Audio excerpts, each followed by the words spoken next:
Bond పేపర్లు రాసిచ్చిండ్రు. మరి 2 ఏళ్లలో ఏం పీకిండ్రు నేను అడుగుతున్నా. ఏం చేసింది కాంగ్రెస్ పార్టీ 2 ఏళ్ళు? ఏమన్నా అడిగితే ఒకటే చెప్తారు, ఫ్రీ బస్ ఇచ్చినాం, ఫ్రీ బస్ ఇచ్చినాం. ఎవలకు ఫ్రీ బస్సు? మహిళలకు ఫ్రీ అట, మహిళలకు ఫ్రీ అట, కానీ మొగోళ్లకు డబుల్ టికెట్ అట. ఇంట్లో ఉండే పిల్లగాళ్ళకు చారణ పెంచిర్రు బస్ పాస్లకు. ఇక ఫ్రీ ఎట్లయితే నాకు తెలియక అడుగుతా. అంటే ఇట్లా అబద్ధాలు చెప్పి రాష్ట్రాన్ని ఆగం చేసి మంచిగా నడుస్తున్న రాష్ట్రాన్ని ఇవాళ ఆగమాగం చేసే పరిస్థితి తీసుకొని వచ్చినారు. మన ప్రజలు కూడా నమ్మిండ్రు.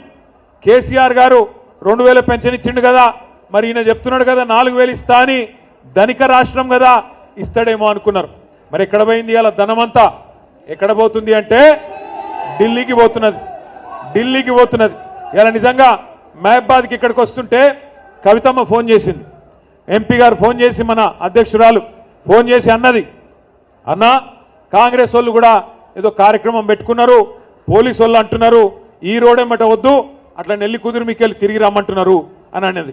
అంటే నేనన్నా ఎందుకమ్మా అన్న మన ప్రోగ్రామే ఒక పెద్ద నాయకుడు, మా ప్రాంతంలో అందరం గౌరవించే నాయకుడు నూకల రామచంద్రారెడ్డి గారని మంచి నాయకుడు ఉండే, ఆయన విగ్రహం, ఎందుకంటే ఆయన గతంలో మంత్రిగా పనిచేసినాడు, ఎమ్మెల్యేగా పనిచేసినాడు, నికార్సైన తెలంగాణ వాది.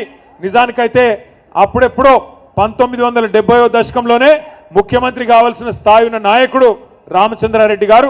ఆయనను కాంగ్రెస్ ఎప్పుడో మర్చిపోయిందన్నా, కానీ మన నాయకుడు కేసీఆర్ గారు మహబూబాబాద్ను జిల్లా చేయడమే కాకుండా జిల్లా కలెక్టరేట్ పెట్టి ఆ జిల్లా కలెక్టరేట్ ప్రారంభోత్సవానికి వచ్చినప్పుడు అందరూ కాంగ్రెస్ వాళ్ళు మర్చిపోయిన రామచంద్రారెడ్డి గారి విగ్రహాన్ని పెట్టాలనే నిర్ణయం తీసుకున్నది మన నాయకుడు కేసీఆర్ గారు.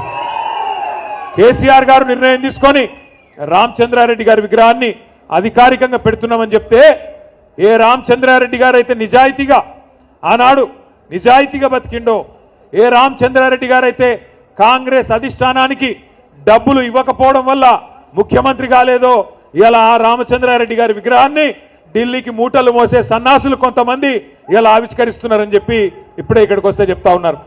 ఆలోచించండి, ఎక్కడ రామచంద్రారెడ్డి గారు, ఎక్కడ ఇక్కడ ఉన్న సన్నాసి రేవంత్ రెడ్డి. ఒక్కసారి ఆలోచించండి. ఆ మహానుభావుడు ఎప్పుడో ముఖ్యమంత్రి అవుతుండే, కానీ తెలంగాణ బిడ్డ కాబట్టి, రేషం ఉన్నోడు కాబట్టి, ఢిల్లీకి గులాం కాదు కాబట్టి ఆయన ముఖ్యమంత్రి కాలేకపోయిండు. కానీ ఇవాళ బ్యాగులు మోసేటోళ్ళు, సంచులు మోసేటోళ్ళు, చెప్పులు మోసేటోళ్ళు వీళ్ళే ఈ ఢిల్లీ గులాం గాళ్ళు ఇలా పెద్ద పెద్ద మాటలు మాట్లాడుతున్నారు. ఇవాళ వాళ్ళంట ఈ దుర్మార్గులు వచ్చి రామచంద్రారెడ్డి గారి విగ్రహాన్ని ఆవిష్కరిస్తుంటే, సురేందర్ రెడ్డి గారు మంచోడే, ఆయన అంటలేను నేను, సురేందర్ రెడ్డి మంచోడే, కానీ ఇక ఇంకా వేరే వాళ్ళు ఉన్నారు వాళ్ళిద్దరు. గసంటోళ్ళు ఆవిష్కరిస్తే తప్పకుండా ఆయన ఆత్మ కూడా శోభిస్తుంది, మంచి జరగదు. దయచేసి నేను మిమ్మల్ని అందరినీ కోరేది ఒకటే, ఆలోచించండి. మహబూబాబాద్కి కానీ తెలంగాణకు కానీ కేసీఆర్ గారు వచ్చిన తర్వాత ఏమేం జరిగిందో ఒకసారి ఆలోచించండి.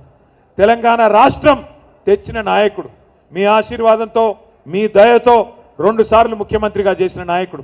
2 సార్లు ముఖ్యమంత్రిగా చేయడమే కాకుండా ఇవాళ ఇక్కడ గెలిచి కూర్చున్న మా సర్పంచులు, ఉప సర్పంచులు, ముఖ్యంగా గిరిజన బిడ్డలు, మా బంజారా బిడ్డలు మీరు ఆలోచన చేయాలా. ఎప్పటి నుంచో ఉన్నది నినాదం, మా తాండాలో మా రాజ్యం ఉండాలని. మరి 3400 గిరిజన గూడాలు, తాండాలు, వాటన్నిటిని కూడా గ్రామ పంచాయతీలు చేసిన నాయకుడు ఎవరు? కేసీఆర్ గారు. వాళ్ళ గిరిజనుల ఆత్మగౌరవాన్ని పెంచి 6% రిజర్వేషన్లు 10% చేసింది ఎవరు? కేసీఆర్ గారు. అట్లాగే తాండాలను పంచాయతీలు చేసిండు. ఒక్కొక్క తాండాలో పంచాయతీ చేయడమే కాకుండా బ్రహ్మాండంగా ప్రతి పల్లెలో ఇవాళ చిన్న చిన్న తాండాలు 500 ఓట్లు 400 ఓట్లు ఉండే తాండాలలో కూడా ఇవాళ ఒక ట్యాంకర్ ఉన్నది, ఒక ట్రాక్టర్ ఉన్నది, ఒక డంపింగ్ యార్డ్ ఉన్నది, ఒక వైకుంఠ ధామం ఉన్నది, ఒక నర్సరీ ఉన్నది, ప్రతి ఇంటి ముంగట ఒక నల్లా ఉన్నది. ఒకనాడు మా రెడ్డి నాయక్ గారికి తెలుసు, ఒకనాడు మేము కొత్తగా ఎమ్మెల్యేలు అయినప్పుడు 2009లో ఎండాకాలం వచ్చిందంటే ఊర్లలో పోవాలంటే భయం అవుతుండే. ఏ ఊరికి పోయినా బిందెలడ్డం పెడుతురు, ఏ ఊరికి పోయినా కుండలడ్డం పెట్టేది, గడబడి ఉండేది. మాకు బోర్ కావాలా, మోటార్ కావాలా, నీళ్లు లేవు, బావి కాడికి వెళ్ళి తెచ్చుకోవాలి, కిలోమీటర్లు నడవాలా అని చెప్పి గడబడి ఉంటుండే. ఎలా పరిస్థితి ఉన్నదా తెలంగాణలో? బ్రహ్మాండంగా భారతదేశంలో ఆదర్శవంతమైన గ్రామ పంచాయతీలు ఎక్కడ ఉన్నాయంటే మరి వాటిని తయారు చేసింది ఎవరు అంటే మనకు తెలుసు, కేసీఆర్ గారు. గౌరవ పంచాయతీరాజ్ శాఖ మంత్రిగా ఎర్రబెల్లి దయాకర్ రావు గారు పనిచేసినారు. మున్సిపల్ మంత్రిగా నేను పనిచేసిన. మా ఇద్దరికి పోటీ ఉంటుండే. ఇక మా దయాకర్ అన్న బాగా పోజులు కొడుతుండే. ఏమంటుండే, మీ మున్సిపాలిటీ కంటే మాకే అవార్డులు ఎక్కువ వచ్చినాయి, మాకే ఎక్కువ వచ్చినాయి అంటుండే. నిజమే, 3% జనాభా తెలంగాణ భారతదేశంలో. దేశం మొత్తం తీసుకుంటే 3% జనాభా మాత్రమే తెలంగాణది. కానీ ఉత్తమ గ్రామ పంచాయతీలకు అవార్డులు ఇచ్చే జాతీయ పంచాయతీరాజ్ దినోత్సవం నాడు 3% కంటే తక్కువ జనాభా ఉండే తెలంగాణకు 30% అవార్డులు వచ్చిన మాట వాస్తవమా కాదా ఆలోచన చేయండి. ఆ ఘనత గౌరవ పంచాయతీరాజ్ శాఖ మంత్రిగా పనిచేసిన దయన్నది, ఆయనను నడిపించిన కేసీఆర్ గారిదనే మాట కూడా నేను గుర్తు చేస్తా ఉన్నా. భారతదేశంలో ఎక్కడ లేవు ఇటువంటి పల్లెలు. ఇలా అట్లాంటి పల్లెలను తెచ్చుకున్నాం. నాకు తెలుసు మీరు గెలిస్తే ఈ పోటీలో కూడా, ఈ యుద్ధంలో కూడా ఇవాళ నిజానికి కార్యకర్తలు, నాయకులు, మీరు పెద్ద నాయకులకు మీరు శక్తినిచ్చినారు. నిజంగా చెప్పాలంటే వేదిక మీద కూర్చున్న నాయకుల కంటే వేదిక ముందున్న నాయకుల పోరాట స్ఫూర్తి గొప్పది. పెద్ద పెద్ద నాయకులు కొంతమంది భయపడి పార్టీలు మారిను. గెలిచినాక కూడా మీ జిల్లాల కడియం శ్రీహరి పార్టీ మారింది.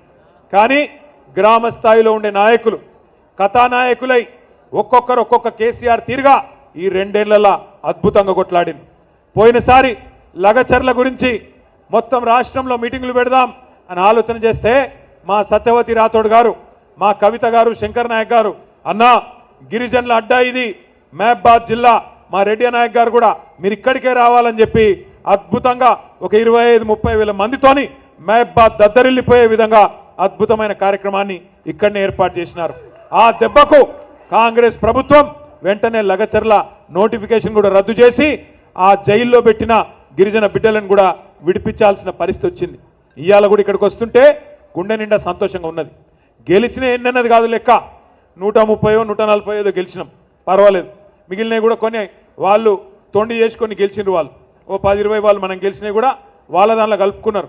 కానీ భయపడేదేం లేదు, బాధపడేదేం లేదు. ముఖ్యంగా గెలిచి వచ్చిన మా సర్పంచ్ సోదరులను నేను కోరుతా ఉన్నా, మీ మీద ఒత్తిడి ఉంటుంది. ఇక మిమ్మల్ని ఇబ్బంది పెడతారు. మీ ఎమ్మెల్యే అంటాడు, ఏమంటాడు, నేను మీకు ఇందిరా మిన్లు ఇయ్యా, నేను మీ గ్రామ పంచాయతీలకు పైసలు ఇయ్యా అని బెదిరించే కార్యక్రమాలు ఇదివరకు చేసినారు, ఇప్పుడు కూడా చేస్తూ ఉన్నారు. కానీ గుర్తుపెట్టుకోవాల్సిన అంశం ఒకటే, గౌరవ సర్పంచులు, మీకు గ్రామ పంచాయతీకి వచ్చే నిధులు ఎవరి అబ్బసొత్తో ఎవరి అత్త సొమ్మో కాదు. డాక్టర్ బాబాసాహెబ్ అంబేద్కర్ రాసిన రాజ్యాంగం ఆధారంగా భారతదేశంలో 5 అంచెల్లో ప్రభుత్వాలు ఉన్నాయి. పైన కేంద్ర ప్రభుత్వం ఉన్నది, ప్రధానమంత్రి, మంత్రులు, ఎంపీలు వాళ్ళందరూ పైన ఉంటారు. రాష్ట్రాలకు వచ్చే వరకు రాష్ట్ర ప్రభుత్వం ఉంటుంది. దాని కిందికి వస్తే జిల్లా ప్రభుత్వం జిల్లా పరిషత్ రూపంలో ఉంటుంది. కొద్దిగా కిందికి వస్తే మున్సిపాలిటీలు, మండలాలు ఉంటాయి. ఇక గ్రామ స్థాయిలో, క్షేత్ర స్థాయిలో గ్రామ పంచాయతీ. రాష్ట్రానికి ముఖ్యమంత్రి ఎట్లనో గ్రామ పంచాయతీకి సర్పంచ్ గారు కూడా గంతే. మీ పవర్ అంత ఉంటుంది. మిమ్మల్ని కాదని ఎవడు ఏం చేయలేడు.